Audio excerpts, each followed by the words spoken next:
His face shine upon you and be gracious to you.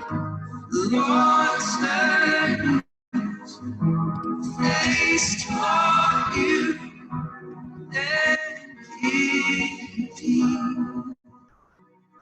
So we receive, we agree, amen. Amen.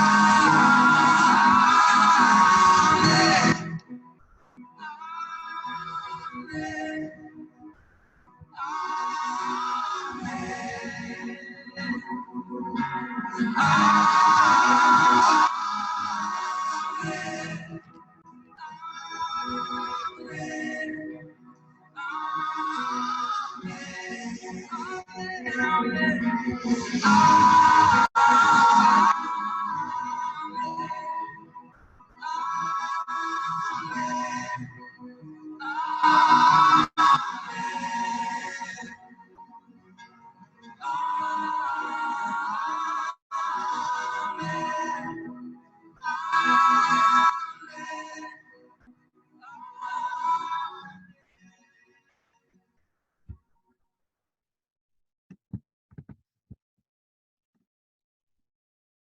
Hi, everybody. My name is Michelle Youngman at the Christian Music Broadcasters. We are glad you're here today. Thank you for joining us for this special webinar. We really felt like we want to dive in deeper on some really specific topics that would help you. Our really kind of like our mantra right now is we want to encourage the encouragers, and our encouragers are you. You're on the front lines in what you're doing, and what you're saying, and the impact that you're making on the kingdom. And so today's webinar is for you as you try to figure out, what does fundraising look like during a crisis? And I'd love to invite our panelists here. We have Mr. Chris Lemke, Bill Scott, and Jeff Scott. These three gentlemen are operating from their offices and have users. And so welcome, guys, to our time together today. We appreciate it. Good to be here. Thanks, Michelle. Well, as you guys know, things are a little bit different now than they were even 2 or 3 months ago with fundraising. And so a lot of people have a lot of questions and a lot of differing ideas. And so we just wanted to jump on and take some time and dive in a little bit deeper for the next 30 minutes. And at the end, we're going to come back and do some Q&A. So there's a Q&A feature on this webinar. So please take advantage of that. Shoot us your questions. We'll follow up. And I will say this, these guys are smarter than smart, okay? But they may not know everything. They may not cover things that you may have questions about. So don't hesitate to throw those our way. So, and they necessarily may not agree about the same fundraising approach, and that's okay. The reason that these three gentlemen are here is because they've seen various things, talked to various people, and so they're able to offer some insights there that, hey, we're all better together and sharper for what we do. So Chris Lemke, I'm going to start with you. You had your fundraiser about 3 or 4 weeks ago. Tell us about it and give us an idea of what that looked like for you guys. We had our fundraiser just before the whole lockdown took place. In fact, on Tuesday and Wednesday, we do a 3.5-day spring and a 3.5-day fall.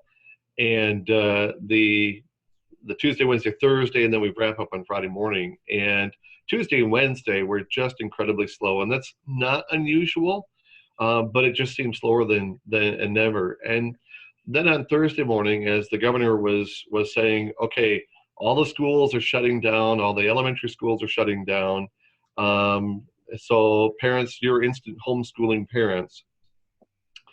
All of a sudden, the floodgates just opened throughout the day that day. It was just incredible. And then even as Friday morning rolled around, we noticed that the calls were still coming in very heartily. Maybe just a little bit slower than Thursday, but they were still coming in. Even as parents, we knew, because they told us, even as parents were trying to figure out how they were going to stay home with the kids or make childcare arrangements or begin their whole schooling thing. And we were grateful to see 100% of our goal met that morning. And just incredibly thankful for a listening audience that stood behind us in the time that we did. Obviously, if we were doing the fundraising now, it probably would be a little bit different. But the fact that we were able to get it in just before, the executive order to stay home, we counted ourselves very blessed. Jeff Scott, what about you? What are you guys currently doing about your fundraising? Well, in a lot of ways, it's a moving target right now. We originally were supposed to be last week, and on Friday the week before was when the governor came out and said, shelter in place. And so we just really felt like for us, it would be, I don't want to say disingenuous, it would have been very challenging. We'd already decided that we were not going to have volunteers. Our staff was going to be all hands on deck, and we were going to answer the phones ourselves. We were going to push people to web giving. But that Friday when that came down, Jason Sharp, my boss, and I got together on the phone, and we just said, we just got to call it. Just have to call it. 2 weeks before that, I had been in Peoria during their fundraiser, our sister station, WCIC. And I think one of the biggest things I got from the whole thing is that fundraising is never the same. And we've never had to bob and weave as much as we did during this time. I feel that we're always fundraising. And I know that sounds weird, but I think we are. We're either building the case for you to support our radio stations, we're doing a fundraiser, or we're sending thank yous after a fundraiser. And I don't think that's a bad thing. I think that's how we do what we do.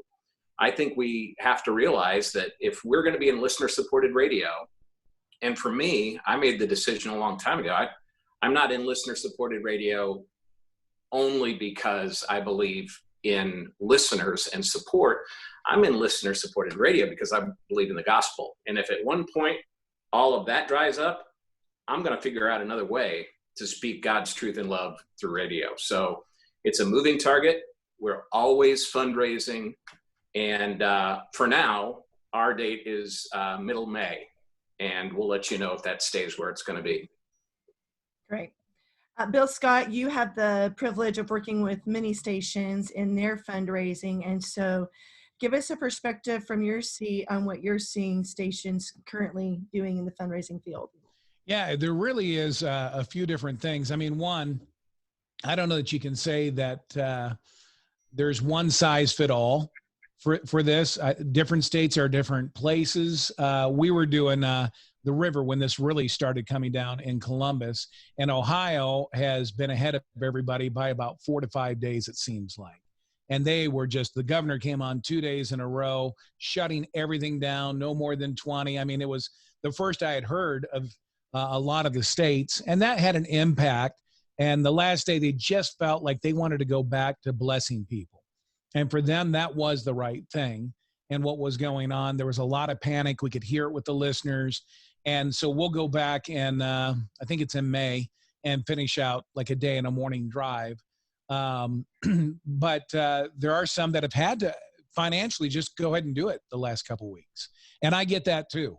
I mean, if you're in a position where you can delay it, more than likely that's going to be the better of the choices. But there's some people that they have to go forward. Last week, I did talk to a station. They did over 100%, and they were real excited. It was their best share-a-thon for the spring. But yet I talked to another station. They got about 81% of last year, which still is good. You know, most of our clients we've pushed off until mid-May, beginning of June. And I think hopefully things will be a little bit more normal. But at least at the end of the day, we'll be used to the new norm. If it doesn't, if we can get used to that. And I'm encouraged, Michelle, because, you know, you see that, at home listenership is up like 26%, which is massive. Thank God for smart speakers. You want to talk about the right time. And we don't even have a radio in our home. We haven't had a radio in our home in over a decade, but we're now listening to radio in the house on Alexa for us. Mobile's up like 19%. And so we're not losing our listeners. The base is still there, although it may look a little different, and times they listen might be a little different because I don't know about rush hour traffic. In some of the cities, it's way down. So, yeah. You made my Alexa start going off. Thanks, Bill. Did I really? That's awesome. Hey, Alexa, give Bill Scott $100. Well, and according to Nielsen, 83% of Americans right now are saying they listen the same or more to radio than they did right. 2 months ago or 3 months ago. And so we definitely see trends are looking incredibly healthy there. Chris, you know, you had the privilege of having this done beforehand. What would you have done if your share-a-thon was planned for next week? Would you have done things differently? No, as if we, because I think, you know, Jeff said it well. You're always in the constant state of fundraising, where it's educating people outside of the, you know, the focused fundraiser, whether it's in it or you're saying thank you. I think we would have gone through, I packaged it a little bit different. I think we would have cut back our goal, but we still would have gone ahead. We might have repackaged it differently. Instead of asking for ongoing monthly gifts, $30, $40, $50, whatever it was that we were asking, I think we would have probably settled on focusing on single gifting. And so I never want to tell a listener, oh no, don't bother. You certainly have to be sensitive to the needs and where people are. But we've just seen so many people just outside the radio station, not even supporters of the radio station, but so many people in West Michigan that are just reaching out. In fact, good friends of mine, I know they're providing a meal to the hospital staff or at the med center just up the street from us. And I thought, well, that was pretty cool. People are coming together like we've never seen before. And so if we had it scheduled for next week, I probably would go through it, but I would certainly curtail it just a little bit differently. I'd certainly enroll a call center and possibly repackage the goals themselves to make it a little bit more easy. Yeah. We have people that are still joining us for this live webinar focusing on fundraising in a crisis, and encourage you, if you have questions, to pop your question in the Q&A feature. Tom from Alaska says, we have a hunkered down order in Alaska and intercity travel is closed too. We stayed on schedule and launched our share-a-thon yesterday, and we are currently up 26% compared to last spring. So I think really good things to see. Do you guys, you know, one question that we're hearing is, do we sound tone deaf when we're asking for money right now? How would you answer that, Bill? Yes, if you're not doing it right. You've got to acknowledge that we're all going through this. But I think in times of crisis, hope is needed. And that's what this station's all about. That's what your station is all about. Providing hope, activating encouragement, and talking about. That's what we're talking about today on Passion Radio. It's all been about, hey, we're walking this out. We have the same anxieties, and we're trying to have a soundtrack of peace for you during an uncertain time. And I think when you go through tough times, you look and see what, right? And Christian radio is usually right up there where people find value, and so they give. So tone deaf if you just do the normal and don't acknowledge what's going on. But if you acknowledge what the listener's going through, what your family's going through, and that you're there to provide hope, I think I don't think that's bad at all. Not at all. What do you think, Jeff? I agree wholeheartedly with Bill. I think that was a great comment. I do think that when we realize that 4 to 6% possibly are givers to our radio stations, the spectrum goes from 3 to 7, I think people have said, based on what their cum is.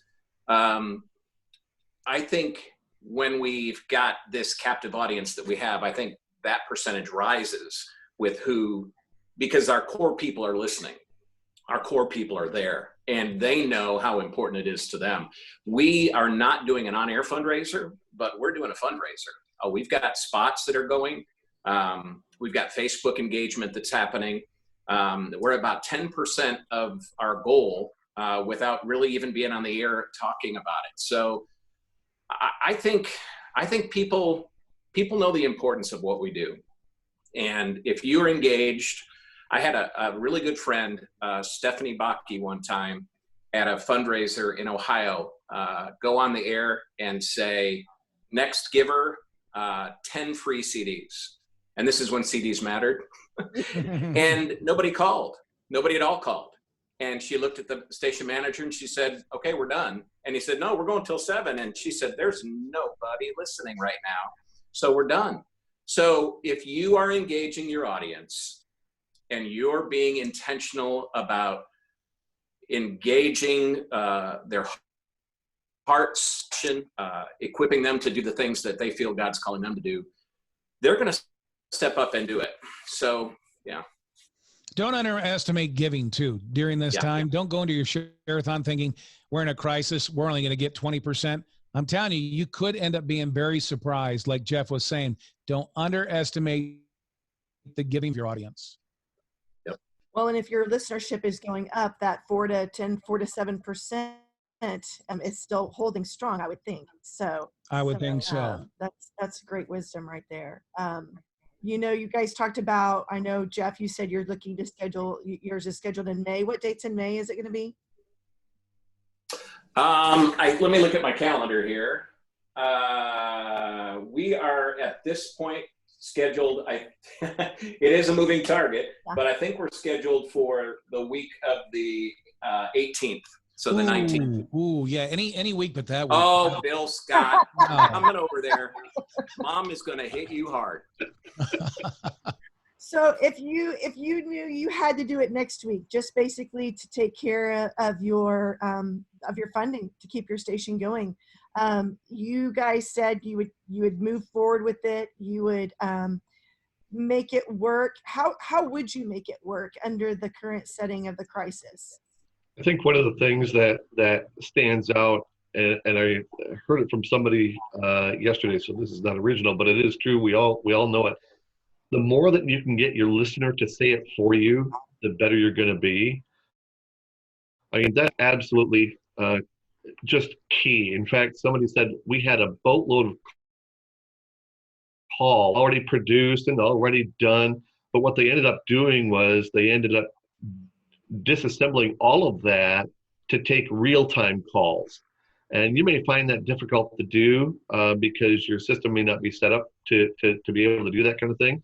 In which case, what you can do is, even if you were to record some of them, you have somebody that can call the listener back and record it and play those real-time calls. Because if you've got calls and listener stories from 3 and 4 months ago, and they're just saying, yeah, I love your radio station, and it's really cool, and it just blesses me. And they're saying nothing about the existing coronavirus thing that's going on right now. So the more that the listener can tell the story in the real context of what we find ourselves, they're the ones that your station really means to them, which in turn encourages other people. That's a good word. That's great. That's great.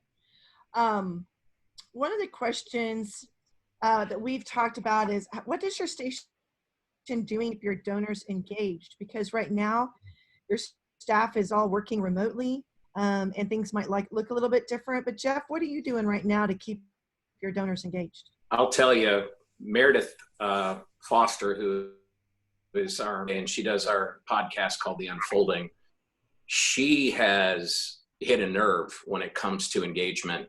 She asked a question on Facebook yesterday that had 100 responses, and it was in a matter of a very short period of time. But what I loved about it was her whole goal was finding out where people are, what's going on in your life, talk about your new normal. And it was just fantastic. And so we engage friends of the ministry that become donors. And so I think that's important. Every device that you have, and it's not like putting up ads on your website, give now, give now, give now. It's about engagement. How are you engaging your audience? Are you giving something to hope in? We've got a sign out by the street, and I'll put up a message and then I'll take a picture and put it up on Facebook. The one up there right now says, Jesus brings hope.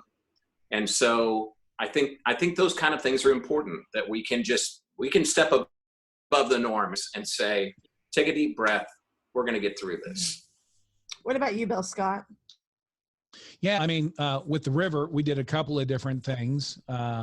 One, we made sure that they knew that we pushed off the share-a-thon for them. We didn't do it just to have that, but we wanted them to know they came first. And action speaks louder than words, right? Because you're always fundraising by not doing that day of funding. There's going to be a lot of goodwill. And people called in that next week, thank you for stopping. And for that station was right. But then we followed up with what we call a voiceless ring, where it's a service you can use. You can call all your donors. It doesn't go ring their phone. It just goes straight to voicemail like a missed call saying, hey, you know, we put off the share-a-thon. We love you. We're going to walk this out with you.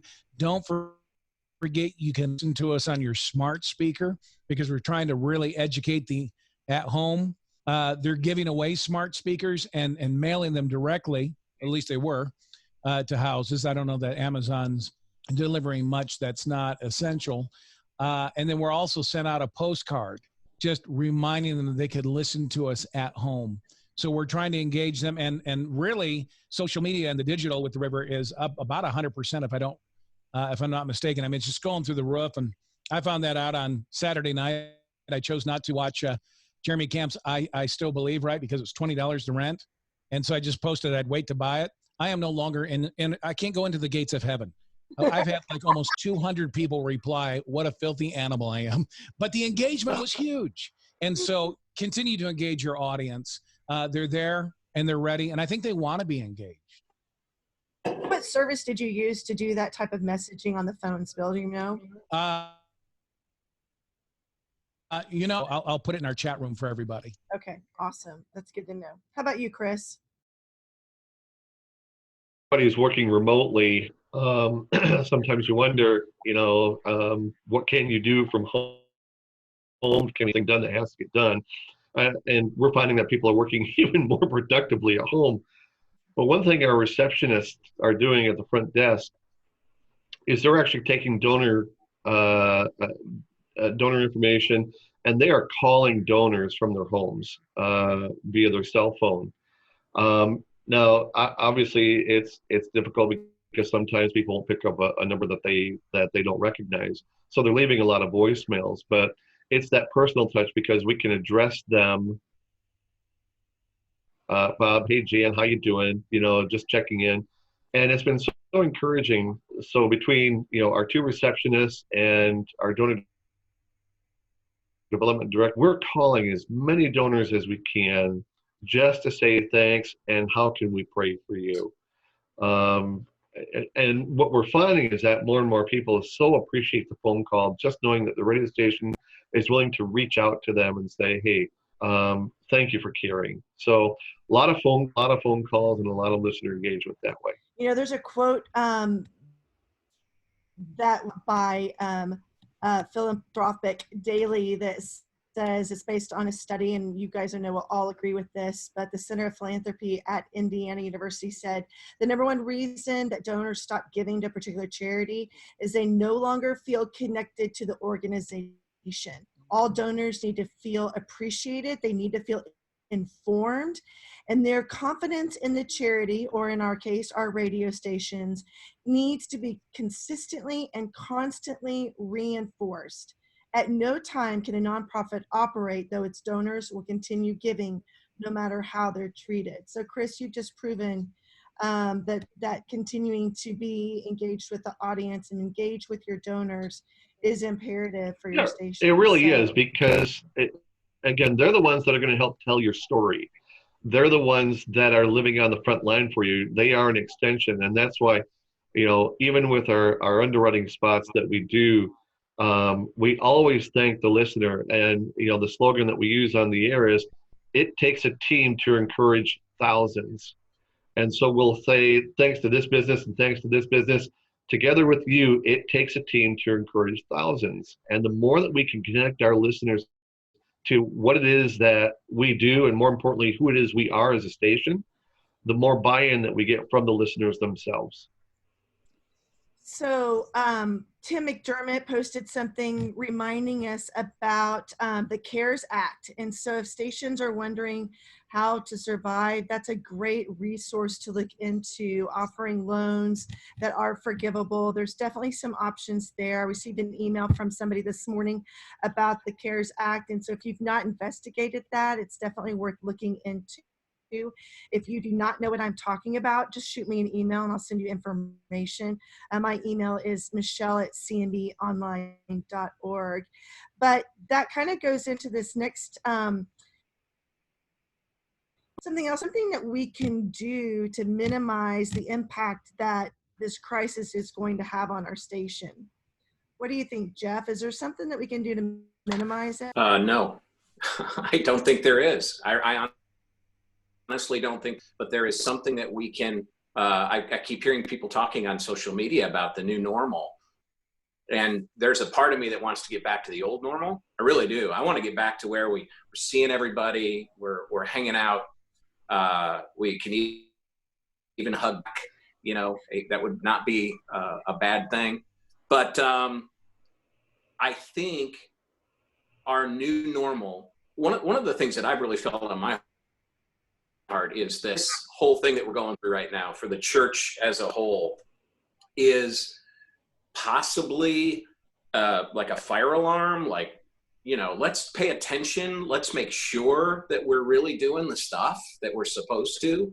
That's kind of how it's felt to me, and kind of aligning the thought process of, man, what is truly important? Let's go back to the gospel. What is really important? What are the things that I'm supposed to be doing as a believer, a follower of Jesus Christ? So I don't know that I answered your question like you wanted me to, but I really do think that the new normal is going to be full of hope.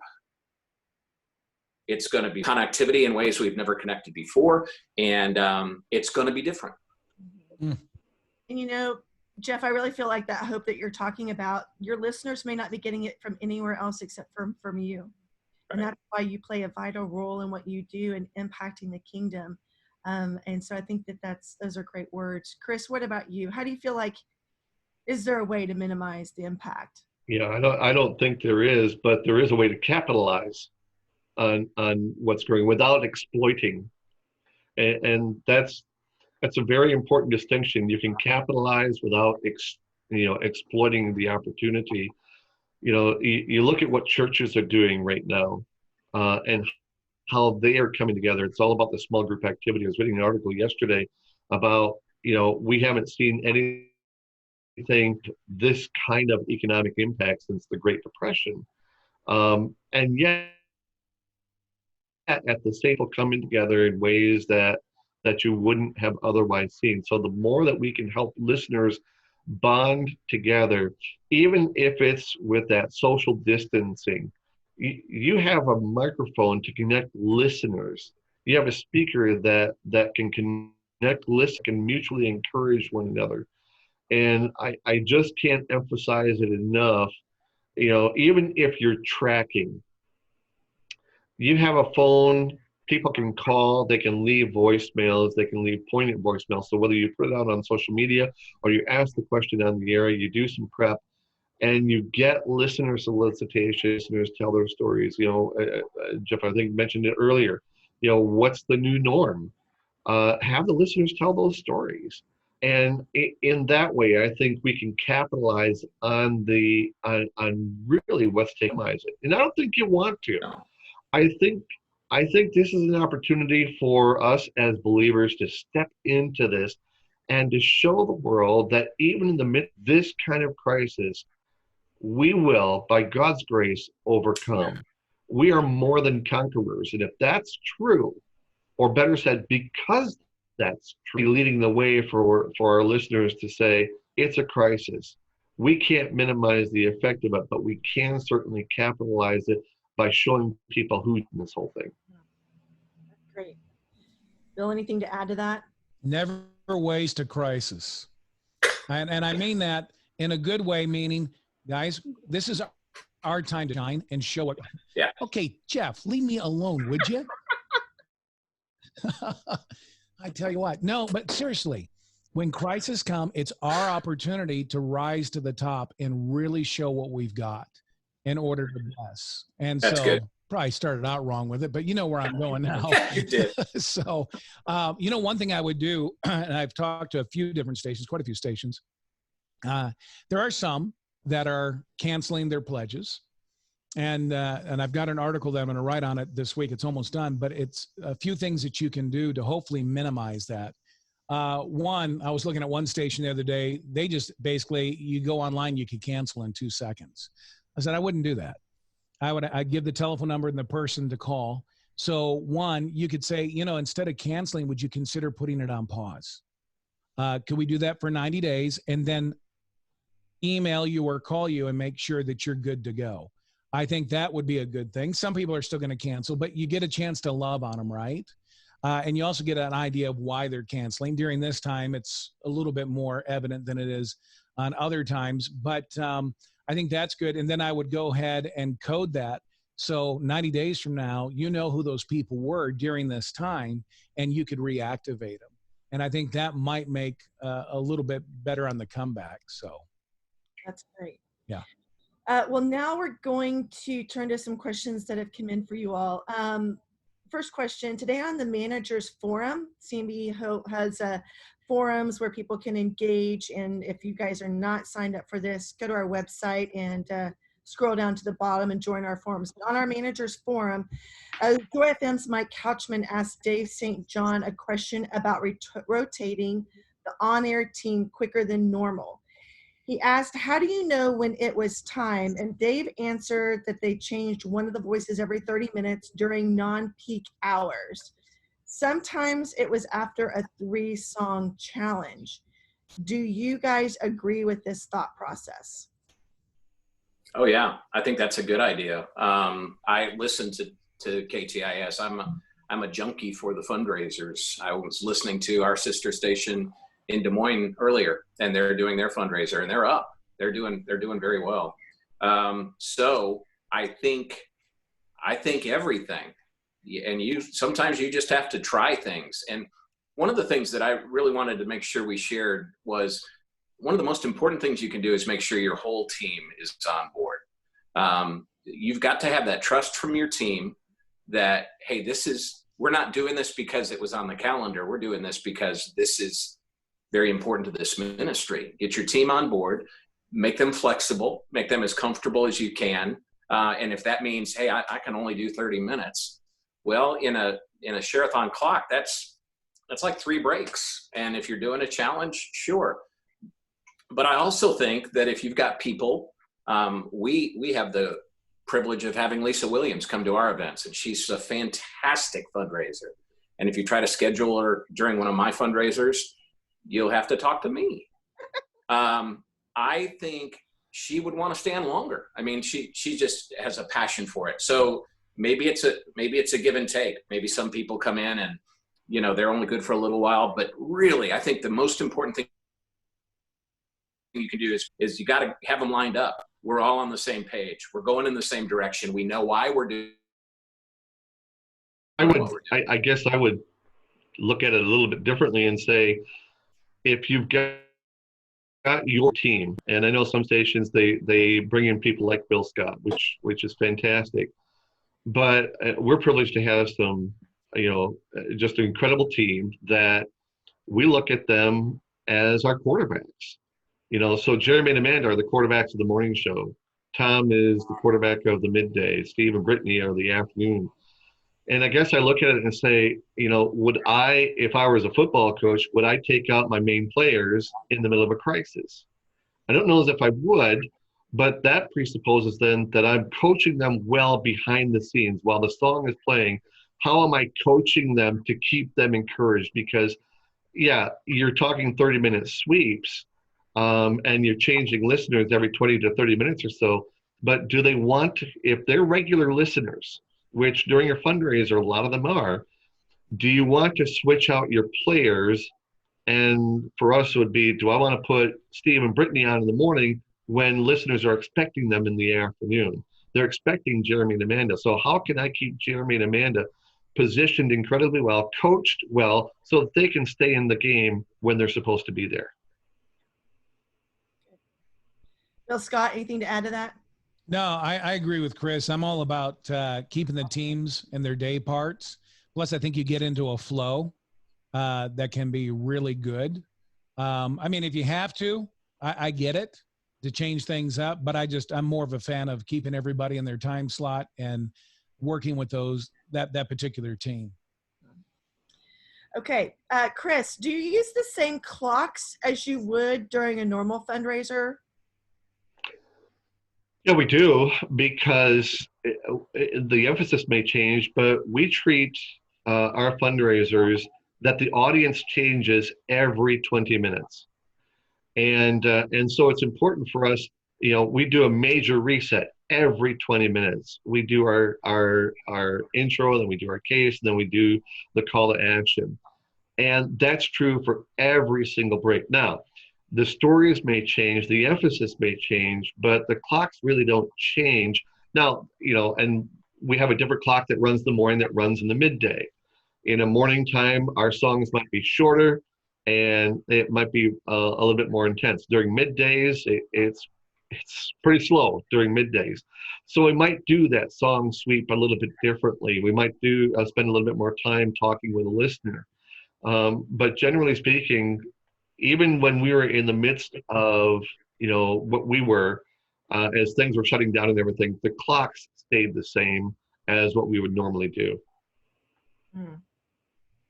How about you, Bill? When you go in and do this for a station, do you alter the clocks during a crisis fundraiser? No, it stayed the same. What we would change would be the content, right? And I think the biggest content you can change outside of the DJs are getting real-time listener comments. Whether you may not take them live on the air, but have a producer in the next room asking the right questions and then shipping them right into the studio, because that'll help the fundraiser itself. One, it means you're not tone deaf. You're hearing the listeners, and they may compel other listeners to give because they need hope and talk about their hardship and how their station's been there. So I think the clocks stay the same. It's just basically your content's going to shift more towards hope. And you should have the listener on the air almost in real time anyways for any event, because they're going to bring relevant things. They may even reply to the listener before that's doing a match and say, hey, I'm doing it. Or, they gave $100, I'm going to give $100. But now with this virus, they'll talk about how they've been encouraged. So I think the content shifts. And by the way, Voice Logic is that phone system that I was talking about where it goes directly to voicemail, and it's really cheap. That's sweet.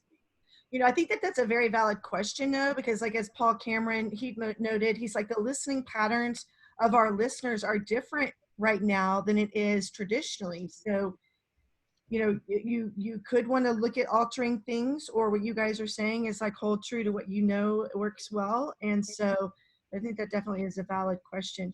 Jeff, as you look at your upcoming fundraiser, do you change your fundraising goals, or do you change the length of it? That's a question that we have on what does it look like? Is your strategy different through a crisis?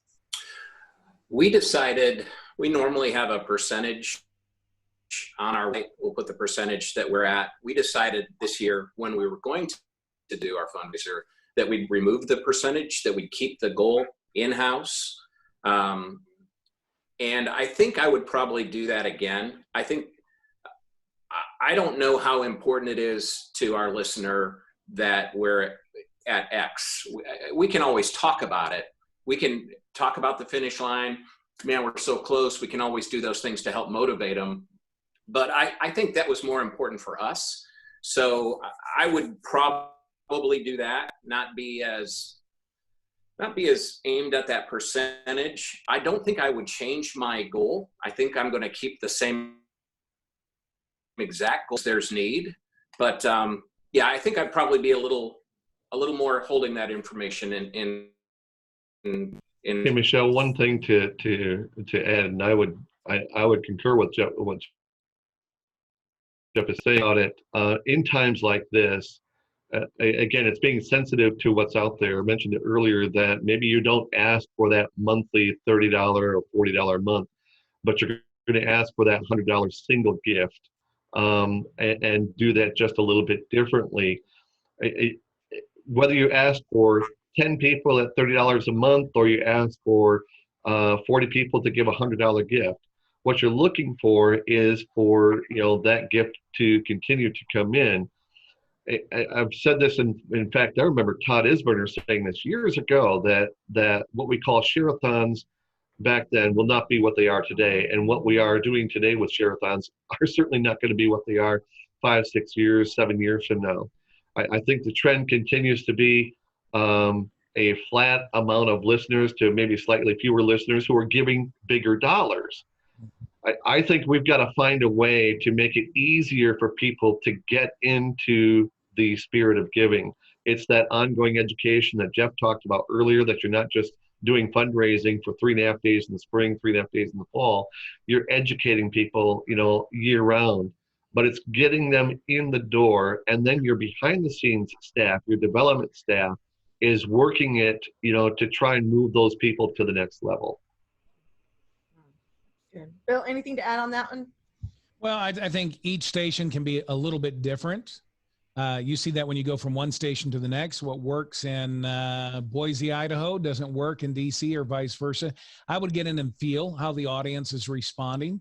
And they may not be responding to monthly gifts like Chris is mentioning, or it may be a smaller monthly gift, or it's just a combination thereof. But I have to get in and feel where it's at, and then really run after it. I'd keep the goal the same, because, if you don't hit it in the 3 or 4 days that you have allotted, that's okay, because really fundraising needs to be 365. That's ongoing. And that just gives you another reason to keep fundraising, whether you miss it by 20%. Well, hey, I'd rather raise 80% than put it off and not do anything, right? And then start working on the 20. I think it's going to force a lot of us to start looking at, how do we fundraise 365 legit? I mean, it's great to open the doors during a share-a-thon. Love it. Wouldn't stop doing it. But boy, I'd figure out how to engage those listeners to become donors. If they're at a Toby Mac concert, well, how in the world do you take all those names, if they give them to you, put them into your system, and then follow up and engage them with Toby Mac information, and slowly bring them in to your database till they become a donor? That's part of the 365 fundraising that we've got to get into. So I don't think I would change my goal. Put out whatever the need is. Bill, I think that's a great reminder. The other thing that I would say along the same lines is, some of the most important fundraising you can do is retention. You're either putting new water into a big can that's got holes in it, or you're plugging the holes. And we spend as much time on retention. When I talk about the sign out in front of our building, we put our dedicated days there. I go out with my phone, I take a picture of it, we send it to them so they see that, that they're important to us, and that we really value them. So I think that's just a really important thing to remember, that retention, if you can keep a donor, the best donor you have is the one that's already giving to you. And if you can keep them for an extra year or 2 or 10, you're going to be better off.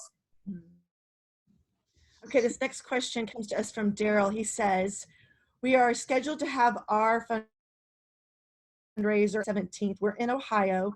We have moved to a call center. Most of our staff is working from home.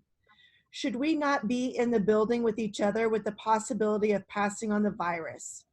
Can we pull off a fundraiser if we decide not to be together? Do you know if someone has done that type of fundraiser before? Live by faith. Get together. Hug each other. No, don't do that.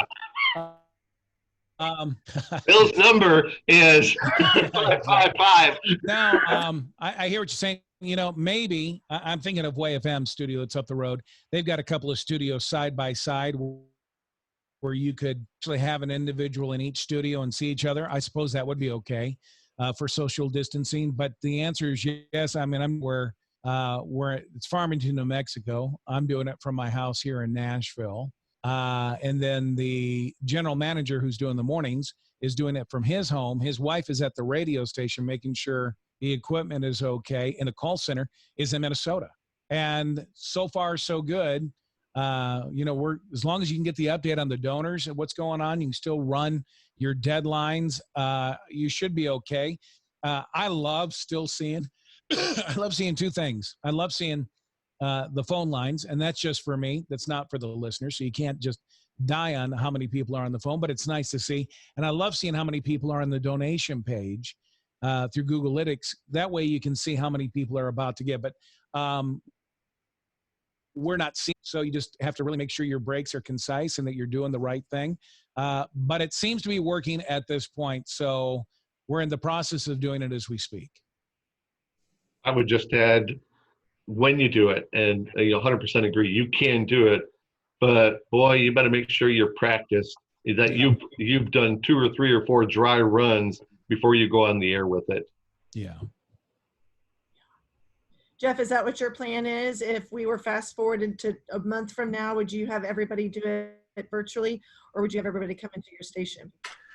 I think we're going to do it at the station. I mean, we've got 3 different videos that we could put people in if we have to still be separated. I personally, like Chris said, I would be very, very nervous about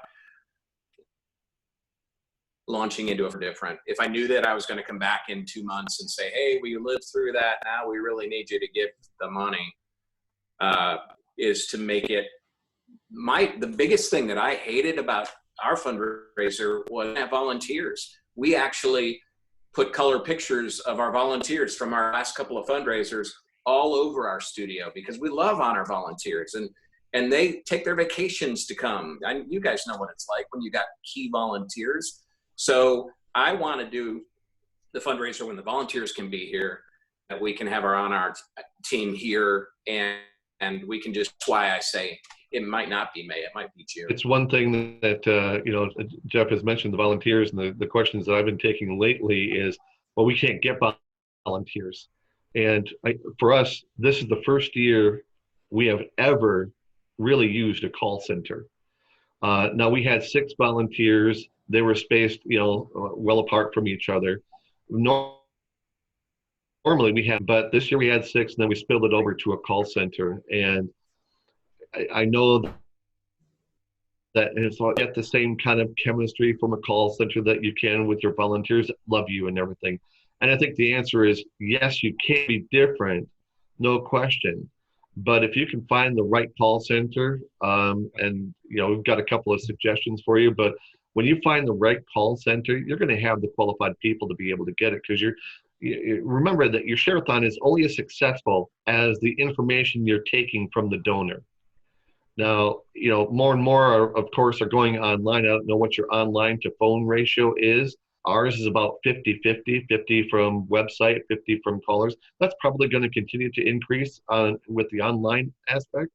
But again, it's only as good as the volunteers that you got. And sometimes the call center, you get a better return on that investment than you would on a volunteer. Boy, that's true. I think, I'm not saying don't have volunteers. That can be a really cool thing. But having the phone center outside of the room or something like that does more for us as DJs, right, than the call center. Because the call center, you're not hearing the phones ring, et cetera.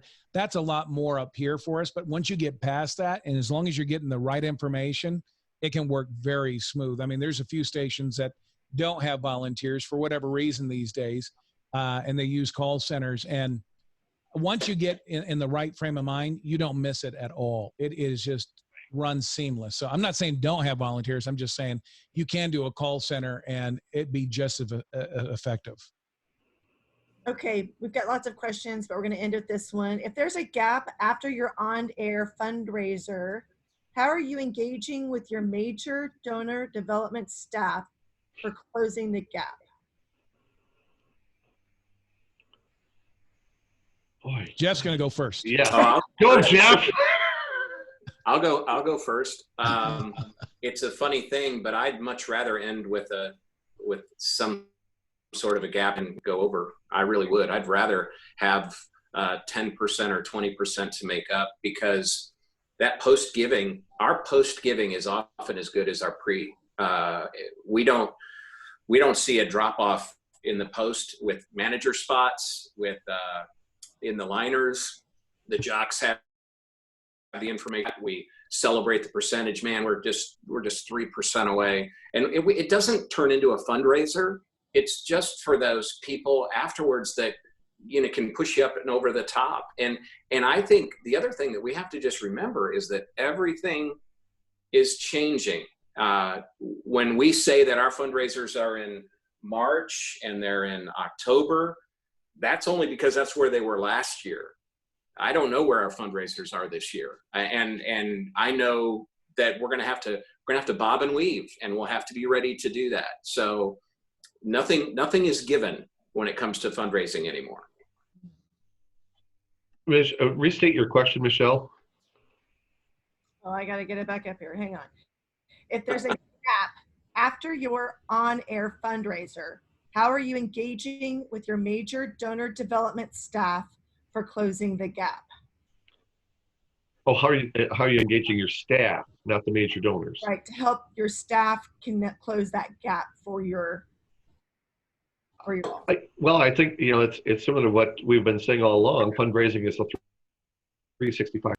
It's not just that 3.5 days. It took us a while to get there, and I'm so glad that we did. When we have fallen short of our goal, we'll do roughly the same thing. But sometimes stations, they'll finish their fundraiser on a Friday morning or a Friday afternoon, and then you hear nothing on the air about it on Saturday or Sunday or Monday or anything. And that's like having a wedding and then you never hear from the couple again. Yeah. So the more that you can celebrate the victory, and this is a thing that my staff has taught me, Chris, celebrate the wins and celebrate them long. Because the listener, they're not always listening like you are. So they may have missed it completely when you're done with your 3.5 days. There's a number of listeners who may have missed it altogether. So the more that we can celebrate the win afterwards, or in this case, celebrate the gap. Thanks for listening. If you missed the opportunity to give, you still can do so online. That message ought to be coming in loud and clear well after the share-a-thon is over. I clap for thee, Chris. That is awesome, because I can't tell you how many times I've walked away from a radio station and driving to the airport. You would have never known they had a share-a-thon. There's no. Or they started it back up. Or there was one time they actually started it back up after Jeff and I left. We made the goal. We made the goal. We left. We get something to eat. We're driving. I'm going, are they doing a replay? No, they started it up. It was going so well when we finished. They waited another hour and kicked it back into high gear. That's probably on the extreme side, but be thanking them over and over. These people have given a lot sacrificially. Thank you so much for what you've done. And I think that's always a great idea. And to think, too, that everybody heard your share-a-thon is ridiculous. I can't tell you how many times I've gotten to a church service when I was at radio stations and people go, well, you had your share-a-thon? I'm like, we talked about it for a month. We did it for a week for the love of God. And they had no clue. And it wasn't until I was outside of a station that I realized it could happen. I had missed Way FM's one time and I was supposed to be there. No, I'm joking. But we were listening, and we'd listened to Way FM a lot. And I don't know what happened to our schedule. We totally missed that it was coming up, totally missed they had it.